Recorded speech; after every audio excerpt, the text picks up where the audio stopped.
guys, it's Eleyon the Gamer. I'm just sitting here. I just got through going through and playing Mass Effect, the whole series, the whole trilogy again. I can never start that, going back to playing that stuff and never playing the whole trilogy. But, you know, in lieu of Mass Effect 4, of course, that might not be the official title, but we're just going to still call it Mass Effect 4 like everybody else does. In lieu of Mass Effect 4, you know, playing Mass Effect, the trilogy again. Yeah, phone's going off. Yeah, in lieu of Mass Effect 4,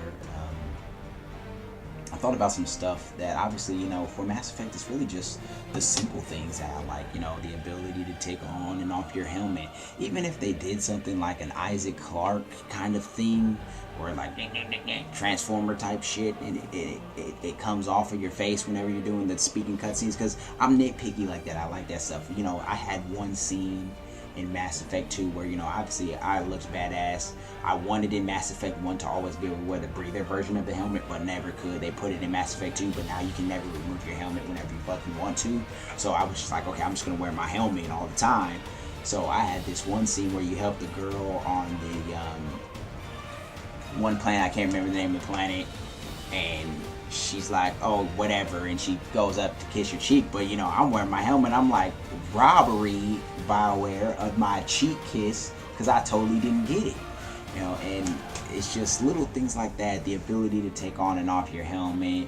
Obviously, they brought it back in Mass Effect 3, where, you know, you could, in cutscenes, you weren't wearing your helmet, and then when you were back in action, you weren't on. But it kind of did this weird, as soon as the cutscene ended, just your helmet just flashed on your head. You're like, whoa, that came from nowhere. So, you know, it's just the little things with Mass Effect. Honestly, I think they need to take the choice-based system somewhere else, because technically, really, we don't have choice. 90%, let's just be a rough. 90% of people are gonna choose a good guy role, even if you don't. If you would choose the douchey comment, you're not going to, because the repercussions of renegade points for something that technically isn't really considered evil. I think they need to have, either, if they're going to keep doing the good and bad comment stuff, they need to have an in-between comment. A comment that you can technically tell somebody, don't disrespect the fuck out of you, without you getting bad guy points for that, because it's not technically an evil thing.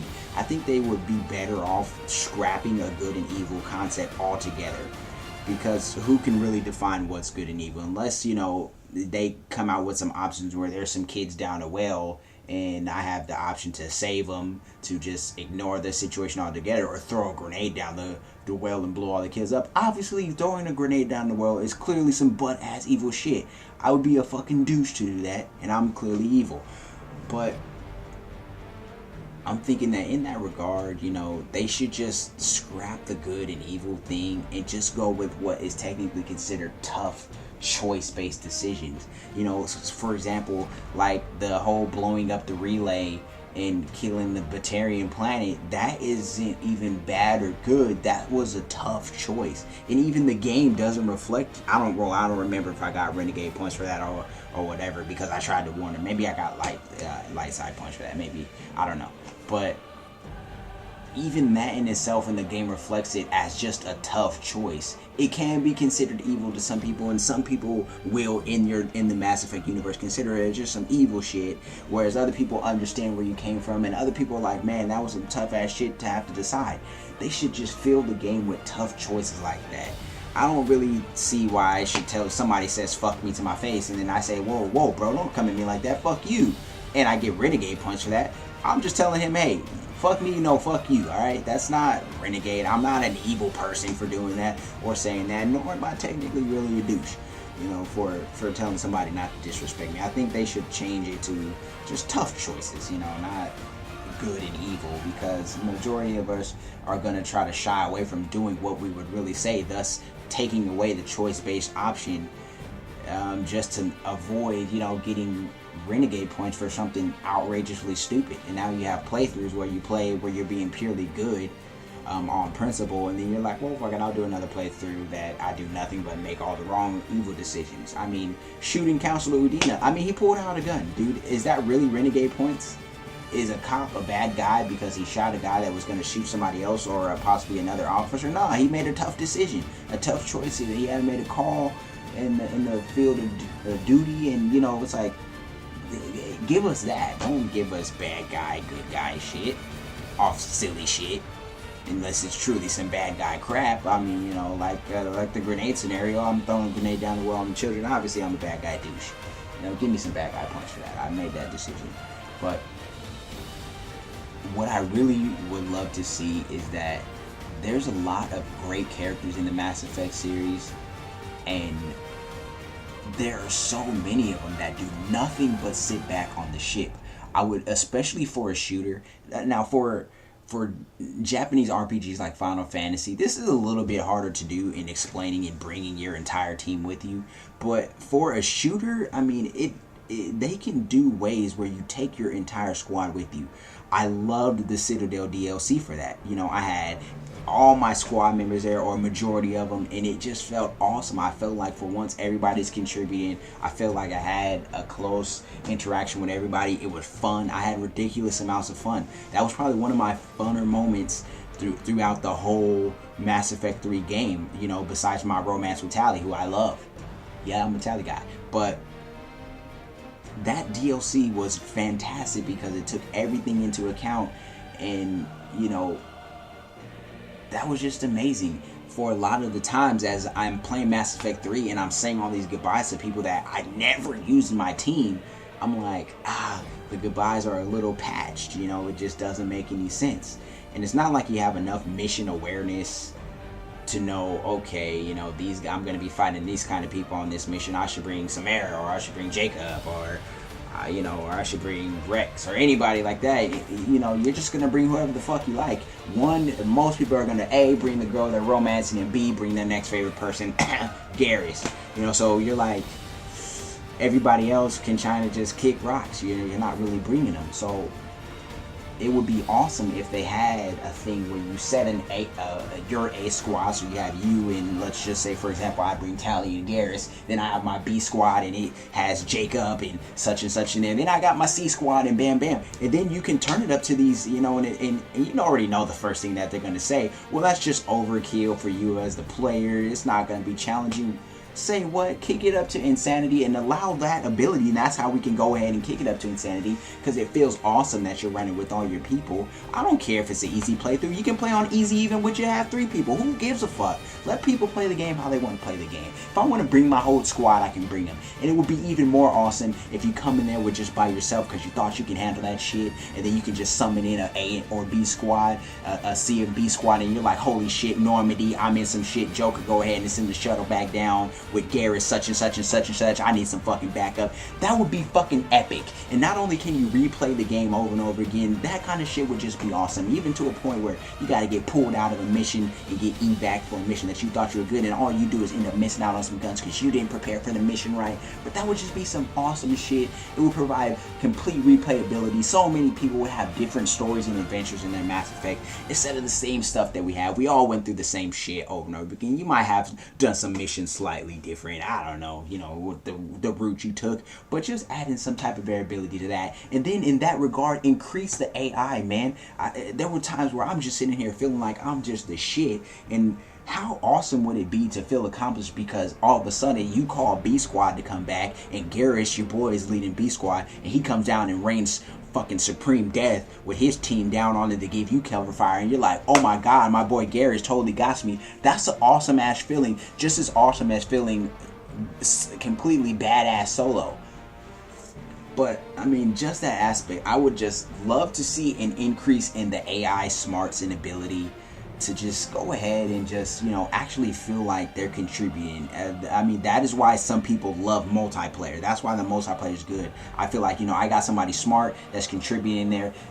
Bump up the AI, and it's not like you guys can't do it. We know you do it when we put it on Insanity, and it just turns this computer AI to cheese bullshit that's just fucking spewing fucking anal supreme down our asshole, and it's just like, come on, man, up the teammates. It would be awesome. And lastly, just like I was saying before, the little things. I was a Tali guy in Mass Effect 1. In all my playthroughs, I never romanced anybody in Mass Effect 1. On my first playthrough, I didn't romance Ashley. I don't know. She got hot in Mass Effect 3, so I kind of slightly regretted it, you know, but I didn't romance her. I didn't romance Liara. I know a lot of people like Liara. I wasn't really feeling her, you know. I like Tali even in Mass Effect 1 when you couldn't even romance her.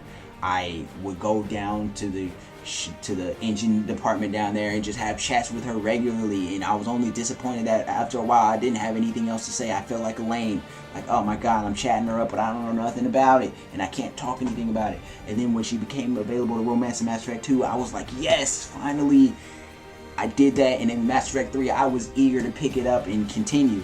And stock photo aside, it would have, and I'm only using Tali as a comparison because that's who I romanced. I've never romanced anybody else, so I don't know how it works for everybody else. I don't know if Liara gives you like a picture or she gives you some memento or anything like that, but using Tali as an example for people that romance Tali, obviously we all know about the picture that she gives you. I didn't really complain, whatever, I just, I was more just in the lines of the romance with her itself, so I really didn't care that it was a stock photo, whatever. It's lazy, whatever, but it would have been amazing, and it's a little aspect. It technically has nothing to really do with the game as a whole or anything like that, but it would have been amazing because I was a sentimental lame like that, where before every mission I went up to my captain's cabin, I had my little scene while I looked at Tali's picture and they played the music. Then I was like, alright, it could be my last mission, I'm gonna go out, look at my girl's picture first, and then I would take out and go on an adventure. It would have been amazing on that before we go back to take Earth moment.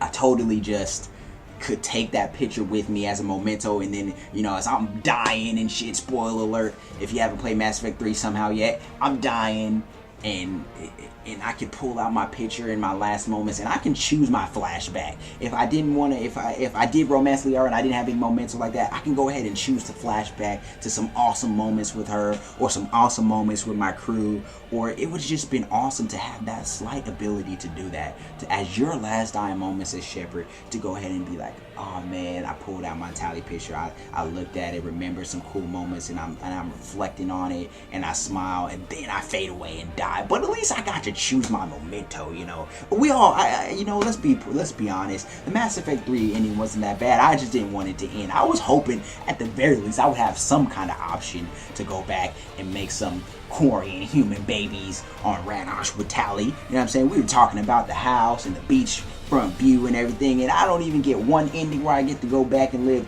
happy Papa Shepard with my Quarian kids. Damn it, fuck. But whatever. I wanted to at least be able to reflect back on my girl, and that would have been cool. Just that kind of stuff. Just the tiny things in the Mass Effect series or any choice-based series game would be amazing like that. That you can do that kind of stuff. Even if they had like buttons on your controller where there's somebody's talking and you can hit RB and you can raise your eyebrow like, dude, what the fuck are you talking about? Or just simple shit like that. You can ask questions. You can click the right trigger during the conversation and fucking sigh like this is some silly crazy shit, because it just be able to be awesome to express yourself like that. It'd be amazing. I think that with these choice-based systems you want to follow a linear story, but I think along the lines they should have different outcomes. It would be amazing. But I think I'm done with my Mass Effect rant. I just thought it would be awesome. I highly doubt they're going to see this, but look, I just thought it'd be cool ideas for Mass Effect 4. I thought the trilogy is amazing, absolutely amazing. The only, of course, thing that me is I know I'm a Tali fanatic, and I know she's probably not going to be Mass Effect 4, so that's the only thing that it deteriorates me a little bit, but I'm definitely eager for Mass Effect 4 and what they're going to bring. I thought even multiplayer in Mass Effect 3, a lot of people want to say that deteriorates the game. I don't think so, man. I mean, you always want to, if you can do multiplayer right without taking away from the single player, then you're doing something right. The single player was fun. The multiplayer's been fun. I've been playing that with my friend again, all over again, just getting back into it. It's just fun stuff. I'm definitely interested to see where they take the multiplayer in Mass Effect 4 without hopefully hurting the single player. And what I'm even more interested in is, like, if you have these kind of conversation-based things where, you can side or you open it up to responses instead of just, blatantly saying right there, like, okay, ask about the Protheans. It becomes these options. You go to selection options for agree. I understand that this is way more work in the game. I understand that. But it would just be awesome to have. And that way you can end up having awesome conversations in a co-op story mode where it's like, okay, my friend is sitting here asking all these questions and thing, and I'm responding, but that way I can still have responses. If you put in these dialogues, so like I can go into the disagree option. There's a few ways to disagree. I can disagree in a douchey way. I can just blatantly disagree. I can disagree but ask a question, and then I select my statement, and then my friend asks an additional question. That way we both have input. So it's not like those other games where you play co-op and it's this story-based shit. Like for example, the Old Republic, also done by BioWare, where it's like we all roll, and somebody technically can win the roll every time. It doesn't often happen, but somebody can win the roll every time. So they're the only one to ask a question. Your character's just standing there looking like a complete jackass, and you're like, ah, fuck. If they can develop a system that has those deep choice-based systems, where that way I'm asking something entirely different and it flows in the conversation. That way your co-op partner can ask something, and then you can ask something, or he can be like, oh yeah, I totally agree and know what you're talking about, but you're still kind of lost, or you're asking questions still. That shit would be fucking awesome, and it would make the universe feel legitimately real. I think the biggest point of everything that I was saying was one of the little things. Let's add the little things in there, like that kind of momentum thing. Like if I could just have Carrie Tyler's picture with me, so before every mission, I'm sitting there reflecting on it, and my teammates are talking about like, dang man, you really love Tally, and I'm like, yeah man, I hope I can see her after this war. That shit would just be awesome. It affects you deeper. A lot of the character situations, even if people are dying, I could care less, because a lot of these people I never played with in my team at all, unless it was for achievements, which I still didn't care, and I was annoyed that I had to do it for achievements, not because I actually gave a hot shit about them or needed them. So also take that into account with the whole B squad, C squad thing, because that would just be awesome, man. I think, especially with your game, you guys Mass Effect has such great characters, but it hurts them on the fact that some people just stay on the ship. Or I know for some people, Garrus was just a glorified calibration officer. So it just really comes down to that, man. I mean, I really just think the little things can help Mass Effect, and it would just be awesome to see having all your teammates out there, like the Citadel DLC. That was amazing. I thought that was one of the better DLCs throughout the whole series, just because it brought everybody together. It was amazing. I mean, even that picture is a memento. You take a damn picture at the end of the party with all your friends and everything, and you never see it again. It would have been awesome to have held that picture. I can bring that picture and reflect on my teammates from Mass Effect 1 and on, and that's just fucking amazing, awesome. But it's just the little things, it would have been nice in there. But yeah, guys, I mean, go ahead and jump in the comment box. Hopefully they would see it and like to take some direction. It seems like they've been listening to the community, so I thought I'd talk about it, especially since I've been playing Mass Effect again. But yeah, definitely go ahead and jump in the comment box, guys. What do you think were some little tidbit things? Think about the small things, because sometimes we overlook that stuff. Sometimes, majority of the time, guys, it's a very small aspect of the game. The fact that you could go ahead and see chips and chinks in your armor from the damage of your previous fights. Those little things that elevate a game to legendary status. And Mass Effect is definitely there and can exceed even more with just adding in the little things. So go ahead and jump in the comment box, guys. Definitely want to hear from you guys. What do you think are some things that they can definitely add to improve in Mass Effect 4? And not even big things, but just a little thing, This is Eleyon, the Gamer. I'll catch you guys and chill with you guys later.